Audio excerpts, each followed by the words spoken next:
You're watching A Girl Named Guy. I'm Leah Guy, your host, and tonight we have a special Modern Sage Living Well workshop series with the one and only David Young. Thank you. Nice to be here. Thank you. You're like a legend in a lot of I really am. arenas. See, he's a legend in his own mind.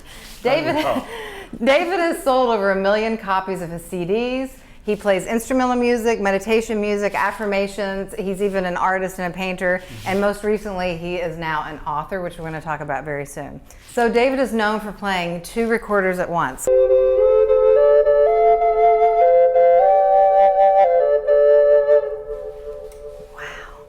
think there's an echo in here. There's a little echo in here.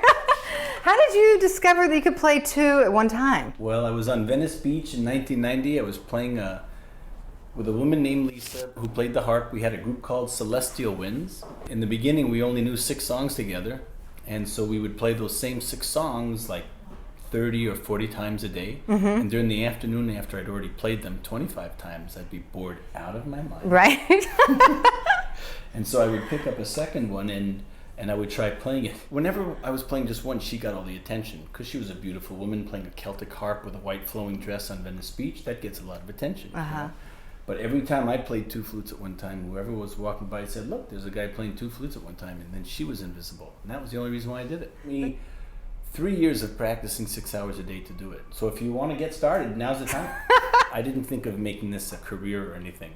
I was a singer and a guitar player and a producer, and I was just out of money, out of luck at that point, but it was the best thing that ever happened playing on Venice Beach. So why this style of music, though? Why not, orchestras or going into some kind of band or some situation like that? You've seemed to be focused on healing music. You're very well known in spas and massage rooms all around the country.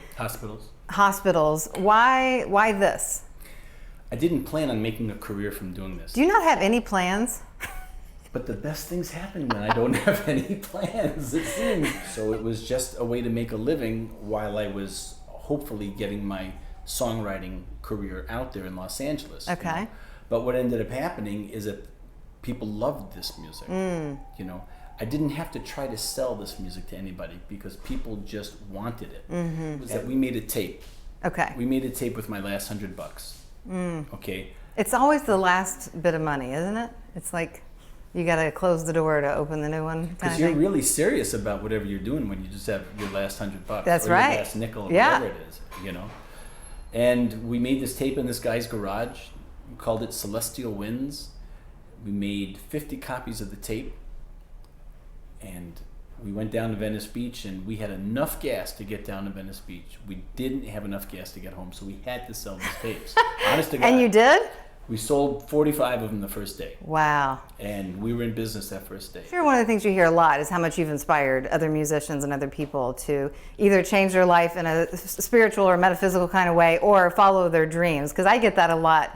It's amazing when you put everything on the line, you know, whether you knew you were doing it at the time for your career or not, you've inspired so many people, and that's why you sold millions of copies of your CD. I don't know if anybody in the world who's been a giant inspiration for other people. Now, I'm not putting myself in that giant category, but I don't know if anybody who's inspired a lot of people ever feels like you're doing it because you want to be an example. You're just doing, you're doing. You have to. do. You have to do. Yeah, exactly. Wow, you just said it at the same time as I I know. said Wow.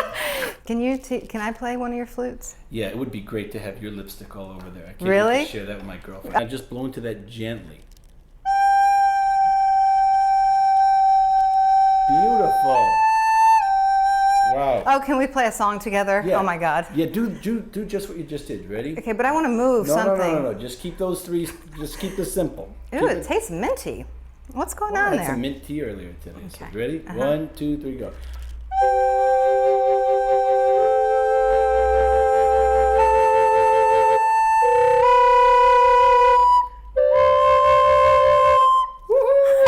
That's fun. But there's this big honking thing back here that I can't wait. It's like the You flute. always can't wait for the big one. Okay. Size matters. Did see? you just say that? No, you did. Here, let me hold your flutes. Oh, thank you. I thought you were asking. This is going in the wrong direction, I can tell you right now. What can you say, right? All right, so I'm going to put my echo on. So What it is sounds this? good. This is called a bass recorder. So you're going to turn something on, So I'm going echo? to turn on my echo so this way I sound like a professional. Okay. Okay? Yeah. Okay.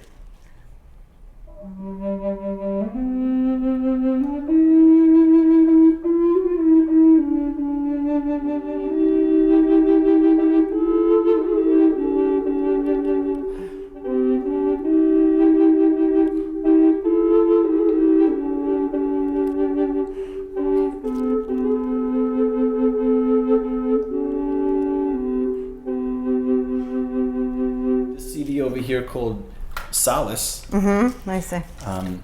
This was nominated for a Grammy for Best New Age Album. I completely made this thing up in a week. Really? In a week, just completely winging it. I had no idea anything, and I just faked it the whole way through, and I kept making it better and better and better. And you got a Grammy nod for that. I did. Wow. So it all goes to show you, planning isn't good for everything.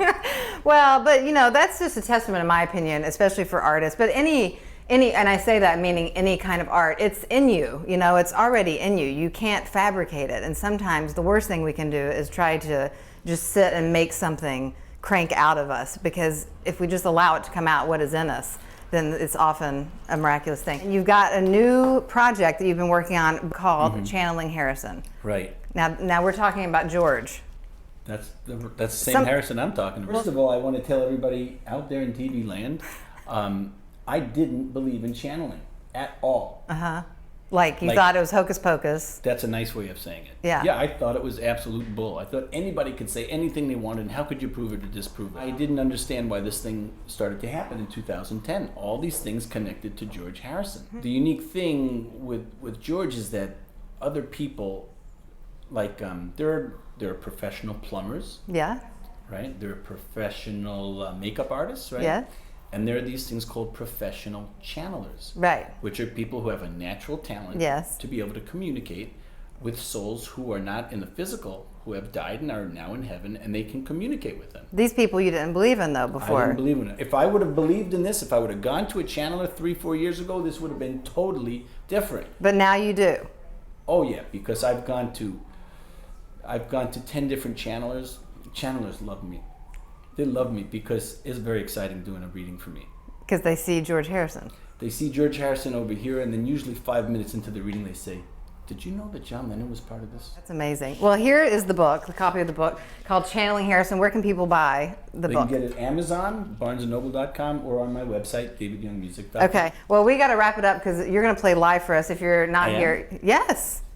Now, right now, to close us out, and Is then this my big chance? yes, you have like 10 people waiting on you. Wow. Yeah. I gotta be getting somewhere.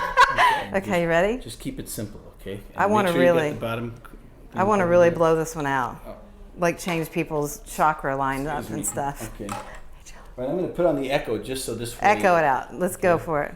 Okay. And how are we gonna know to stop? I think George will tell us. Silly question. You ready? Hold on.